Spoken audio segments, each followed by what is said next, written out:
Hey everybody, welcome back to RotoCurve. It's week 2 in the NFL, and that means it's time to get into some picks on FanDuel. You heard us just talk about quarterbacks and receivers and tight ends, and now let's talk about the running back position on FanDuel, which in week 1 was a lot of fun. Eddie Lacy performed well. Guys like Tevin Coleman actually did well, who we'll talk about in a little bit. Chris Ivory was a nice performer, and even all 3 running backs for the Eagles, DeMarco Murray, Ryan Matthews, and Darren Sproles had nice days. So we'll get into some picks for the running back position here now on FanDuel for week 2. And there aren't as many options as week 1 because the pricing's a little bit better. Now, that does help us because that means we have to dig a little bit more and find those guys that are a little bit cheaper or those guys that are expensive worth paying up for. And the one guy that I am paying up for this week, I think, is Marshawn Lynch, running back for the Seattle Seahawks. Lynch and the Seahawks suffered a really rough week 1 loss to the St. Louis Rams. And a lot of people, I think, may have discounted the Rams from that game, but that defensive front is absolutely spectacular. Guys like Aaron Donald, who may be one of the better nose or defensive tackles in the games. Of course, Robert Quinn there on the outside. They have a good linebacking core as well. And they were able to stop the offense for the Seattle Seahawks to score a lot of points. But the one thing is Lynch was actually very successful against that very talented defensive front.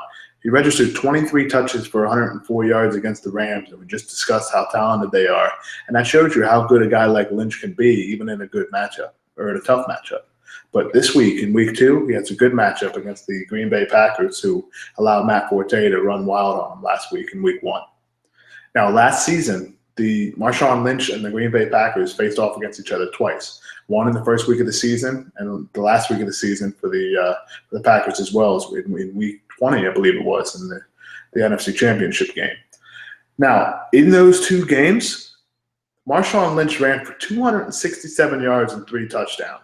Now, of course, that was last year, and the one thing that the guys like to look at is, of course, the defense has changed. But the Packers' defense is relatively the same, and the offensive line for the Seattle Seahawks is very similar with the addition of Jimmy Graham at tight end, of course. So you're not seeing that much of a difference, and considering the fact that Marshawn Lynch really dominated the Packers' defensive front last year, what's to say he can't do it again in 2015, especially in week 2. The second-tier running back I want to discuss was a favorite of mine in week 1, and I'm going to look at him again in week 2, and that's Chris Ivory for the New York Jets. Ivory's always been a favorite of mine in terms of running back and his talent.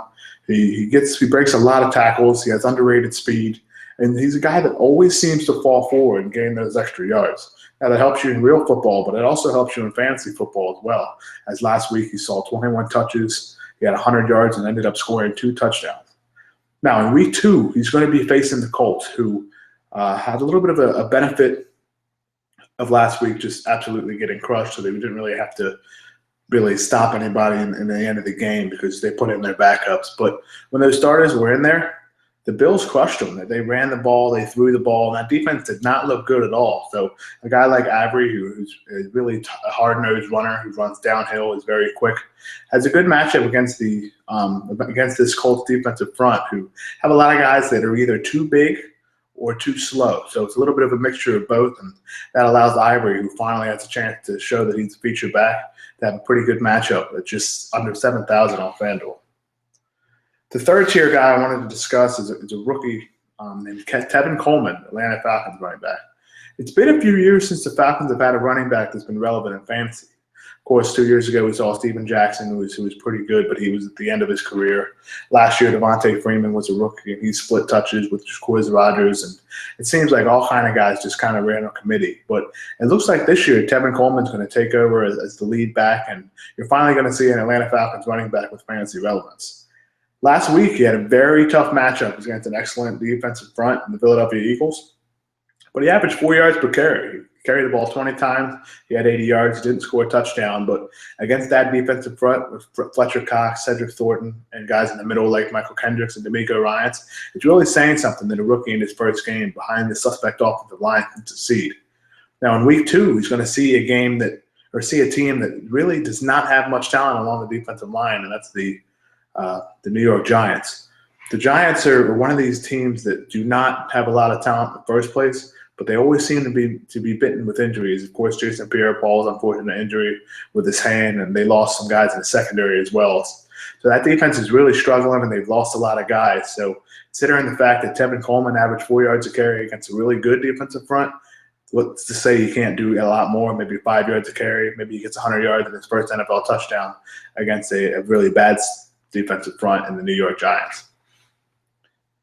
There is a punt option this week at running back, and that's Darren Sproles. Of course, he's not a guy that gets a ton of touches, but really, as we saw last week, he doesn't need a ton of touches. He had 5 carries for 50 yards, and he had 7 catches for, I believe, 76 yards. So combined, he had 12 carries or 12 touches for 126 yards. And while that's not a lot in terms of fantasy performance, because it's just, and I say that lightly, 126 yards, for his price at $5,600, that's really good. And the fact is he has the upside to score a touchdown every time he touches the ball, but he's only a GPP player, which means he's risky. He does have high upside, but touching the ball only 12 times in a game, that's the most he's seen in a little while, really just says that he's a boom or bust guy, kind of like Anton Smith last year for the Atlanta Falcons. But the thing is, the Eagles seem dedicated to giving Sproles the ball. He played on third down, if not every snap, almost every snap. So he's going to see a lot of catches. I expect him to catch over 50 balls this year. So you're going to get that PPR boost, as FanDuel was a half-point PPR. So if you're looking for a punt option at running back, I think Darren Sproles is your guy at just $5,600 on FanDuel. He faces the Cowboys in Week 2, who last week allowed Shane Vereen to lead the Giants in catching. Vereen is obviously a similar back to Darren Sproles, and that he's a receiving back that plays a lot on third down. So there are some similarities there, and of course Sproles is really shifty, and a lot of people have said he's uncoverable. So that makes for a good matchup at his price against the Giants in Week 2.